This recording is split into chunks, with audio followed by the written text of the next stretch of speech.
Hi, good day. My name is Brian Casull, and I'm a physician and physician executive, and I've been doing this for about 50 years. Sitting on my shoulder is my co host, Poppy the cockatoo who owns me.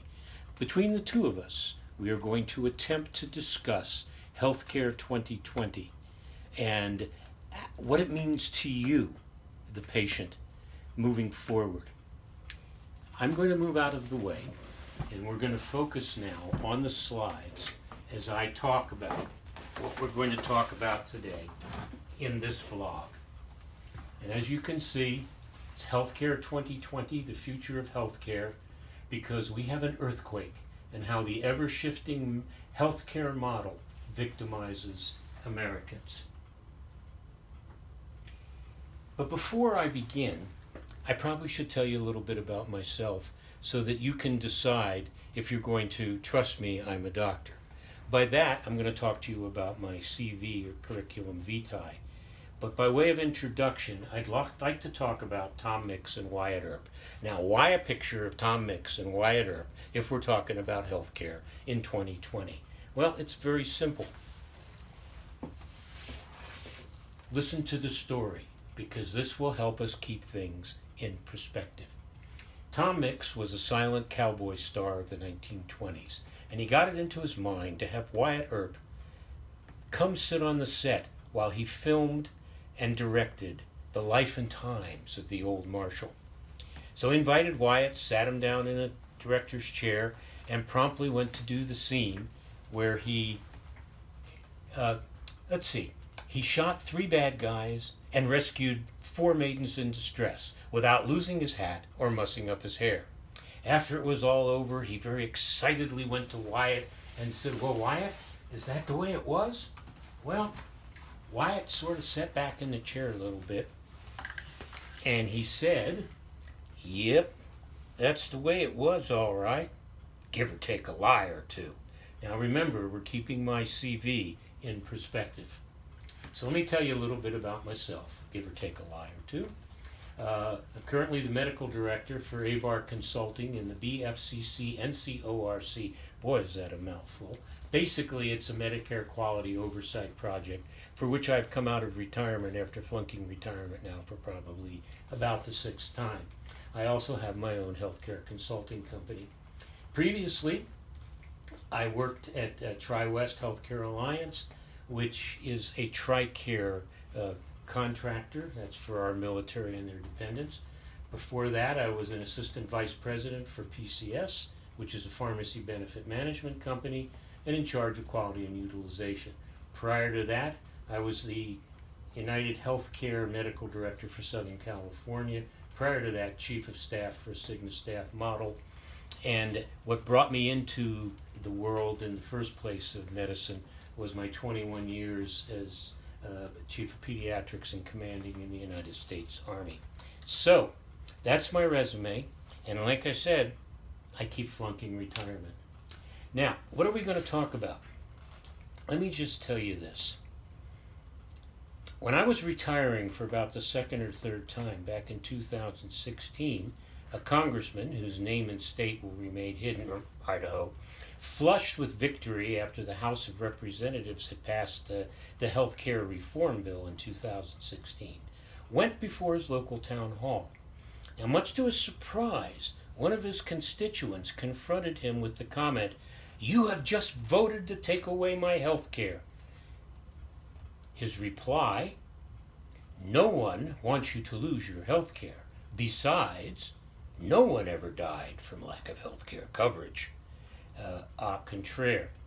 So you can imagine the crowd's reaction to that statement. And me, I had to come off the sidelines.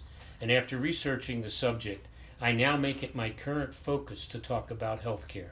Not in hyperbole or promoting unsubstantiated data, although I have my opinions.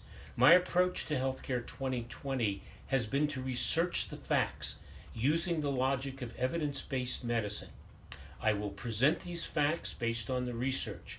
It is up to you to do your homework and determine which data is relevant to you as you face the difficult task ahead of deciding the future of healthcare 2020. So at the end of the day, this is what we're going to vlog about. What? People are concerned about health care. Why? It impacts them personally. What? There is a lot of conflicting information. Why? Because of the plethora of information sources, good, bad, and indifferent. We need to use evidence-based medicine that stands up to review. You need to become informed because your health depends on it. And you need to make the best decision about health care moving forward. So you have to have done your homework.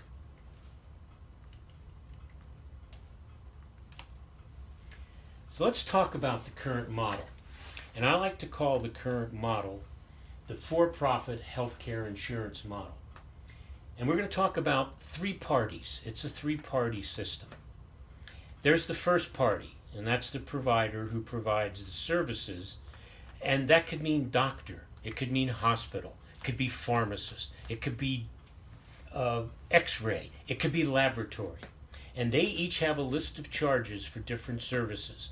And these charges are different from provider to provider. Then there is the second party. And that second party is us, the patient. And we have little or no voice in the process. And in terms of business parlance, we would be called the consumer of health care. And that leads us to the third party, or the payer of health care. So let's take a minute to look at how health care is paid for. 49% are paid for by employers, about 147 million of us. And those of you who have employer-paid health care, that's where you would be. 19% are paid through Medicaid. It's about 74.5 million. 14% through Medicare, 57 million. 9% of us are uninsured, 27.5 million. 7% self-pay through the ACA marketplace and other non-group arenas, about 17.5 million. While 2% through the VA, TRICARE, and the Indian Health Service. So those are the three parties. But beware. There is a fourth party involved behind the scenes. These are the decision makers. They are not necessarily physicians, even though they may be part of the provider or payer community. How they decide impacts you, the disenfranchised consumer, and also the provider of health care. How they decide will determine how disenfranchised we become. What is their focus? Well, it's called the for-profit healthcare insurance model. So their focus is for profit. But then, no one ever died from lack of healthcare coverage. So this is where we're going to end for our first vlog. Just to remind you, we have a four-party healthcare insurance model. It's called the for-profit healthcare insurance model. It's broken. We've talked about who pays for what. There are a lot of people at risk. Even those with insurance have a lot of out-of-pocket healthcare costs, and we'll get into depth about that with later vlogs. But the bottom line is that we still have more to talk about when it comes to no one ever died from lack of healthcare coverage. And now for the commercial. I'd like to invite you to go to my website, AmericanHealthcareInTransition.com. Subscribe so I can send you this and other information directly. And remember, the topic is Healthcare 2020, the future of healthcare, and the fact that our four-party system is basically an earthquake because it victimizes Americans. Until next time, bye-bye. Poppy, you going to say bye-bye? Bye-bye. Bye-bye.